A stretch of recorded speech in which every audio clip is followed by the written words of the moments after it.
सामान्य जनतेच्या न्याय हक्कासाठी लढणारे एकमेव व्यासपीठ शाहू राज्य मराठी न्यूज।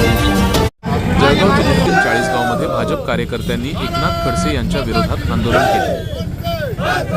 चाळीसगावमध्ये भाजपचे एकनाथ खडसे यांच्या विरोधात जोडेमार आंदोलन। चाळीसगाव राष्ट्रवादी काँग्रेसचे नेते एकनाथ खडसे यांनी महिला आयोगाच्या अध्यक्षा रुपाली चाकणकर यांच्याबद्दल केलेल्या आक्षेपार्ह वक्तव्याचा निषेध करण्यासाठी शनिवार 9 ऑगस्ट 2025 रोजी चाळीसगाव येथील छत्रपती शिवाजी महाराज चौकात तालुका भाजपच्या वतीने जोडेमार आंदोलन करण्यात आले। यावेळी भाजप कार्यकर्त्यांनी एकनाथ खडसे यांच्या प्रतिमेला जोडे मारत निषेध व्यक्त केला। या आंदोलनात खडसे यांच्या विरोधात जोरदार घोषणाबाजी करण्यात आली। भाजप कार्यकर्त्यांनी खडसे यांच्या वक्तव्याचा तीव्र निषेध करत त्यांना महिलांचा अपमान केल्याबद्दल जाब विचारला। या आंदोलनात भाजपचे शहराध्यक्ष नितीन पाटील, प्रभाकर चौधरी, मुकेश चौधरी, भास्कर पाटील, मनोज गोसावी, हर्षल चौधरी, प्रशांत ठाकूर, छोटूभाऊ अहिरे, गणेश नागरे यांच्यासह इतर अनेक पदाधिकारी आणि कार्यकर्ते सहभागी झाले।